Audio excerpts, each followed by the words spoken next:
Assalamualaikum warahmatullahi wabarakatuh.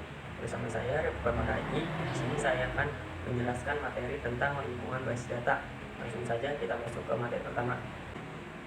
Lingkungan basis data merupakan sebuah habitat di mana terdapat basis data untuk bisnis. Pengguna memiliki alat untuk mengakses data untuk keperluan bervariasi, seperti data mining, manipulasi data, dan lain-lain. Pengguna tidak punya hak mengakses data, baik secara fisik maupun logis.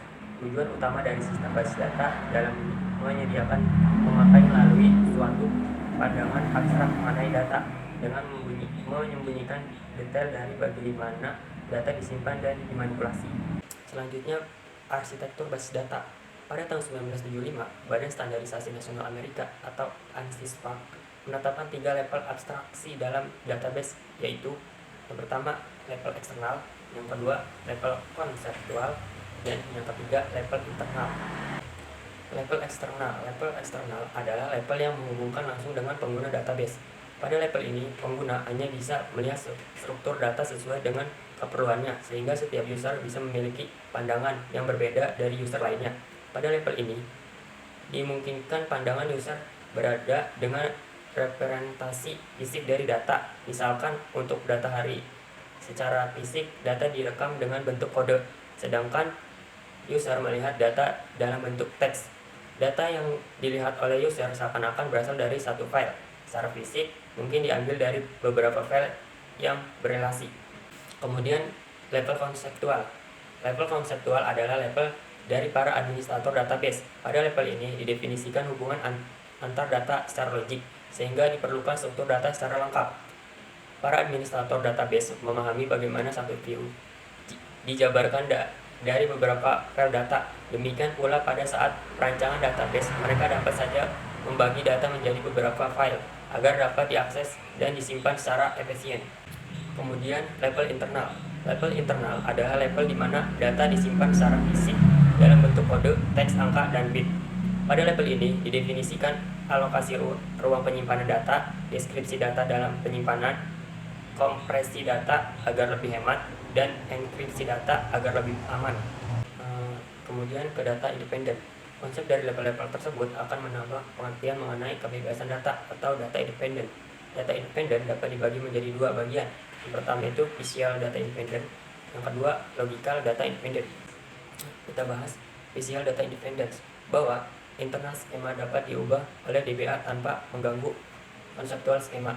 Dengan kata lain, visual data independence menunjukkan kekebalan konseptual skema terhadap perubahan internal skema. Kemudian logical data independent, bahwa konseptual skema dapat diubah oleh DBA tanpa mengganggu eksternal skema. Dengan kata lain, logical data independent menunjukkan kekebalan eksternal skema terhadap perubahan konseptual skema.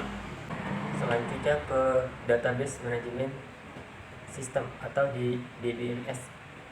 DBMS adalah suatu sistem perangkat lunak yang memungkinkan user untuk membuat, memelihara, mengontrol, dan mengakses database secara praktis dan efisien. Dengan DBMS, user akan lebih mudah mengontrol dan memanipulasi data yang ada. Komponen dari DBMS, yang pertama itu file manager, mengelola ruang dalam disk dan struktur data yang dipakai untuk merepresentasikan informasi yang tersimpan dalam disk. Database manager menyediakan interface antara data low level yang ada di base data dengan program aplikasi dan query yang diberikan ke sistem. Query processor yang menerjemahkan perintah-perintah dalam query language ke perintah long level yang dapat dimengerti oleh database manager.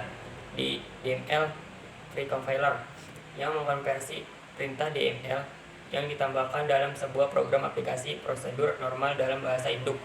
DDL compiler yang mengkonversi perintah-perintah DDL ke dalam sekumpulan tabel yang mengandung metadata. Tabel ini kemudian disimpan dalam kamus data. Selanjutnya fungsi dari DBMS. Yang pertama itu pendefinisian data yang meliputi penentuan tipe, struktur dan batasan data yang akan disimpan dalam base data.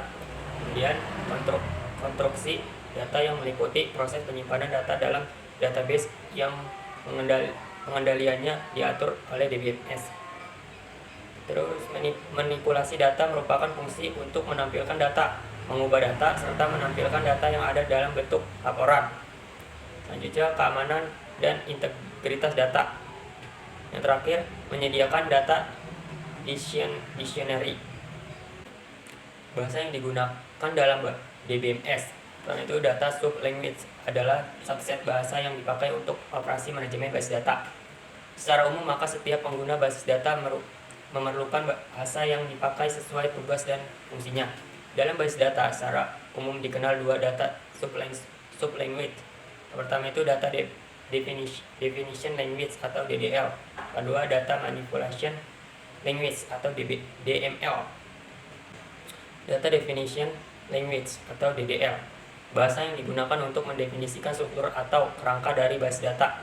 Di dalamnya termasuk record, elemen data, kunci elemen, dan relasinya, berupa perintah-perintah yang digunakan untuk menjelaskan objek dari database. Dengan kata lain, DDL digunakan untuk mendefinisikan kerangka database. Kemudian data manipulation language atau DML, bahasa yang digunakan untuk menjabarkan pemrosesan dari basis data. Fasilitas ini diperlukan untuk memasukkan, mengambil, dan mengubah data, berupa perintah-perintah yang digunakan untuk mengoperasikan atau memanipulasi isi database. Adapun perintah-perintah pada DML di antaranya select, insert, update, dan delete. Ada dua jenis DML. Yang pertama, procedural DML dan non-procedural DML. Procedural DML digunakan untuk mendefinisikan data yang diolah dan perintah yang akan dilaksanakan.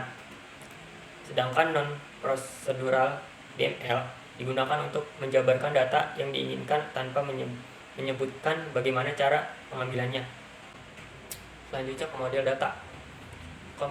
Kumpulan perangkat konseptual untuk menggambarkan data, hubungan data, semantik data, dan batasan data. Beberapa jenis model data. Pertama, model data file datar, model data hierarki, model data jaringan, model data relasional, model data keterhubungan entitas, dan model data berorientasi objek. Mungkin itu saja penjelasan mengenai lingkungan basis data. Sekian, terima kasih. Wassalamualaikum warahmatullahi wabarakatuh.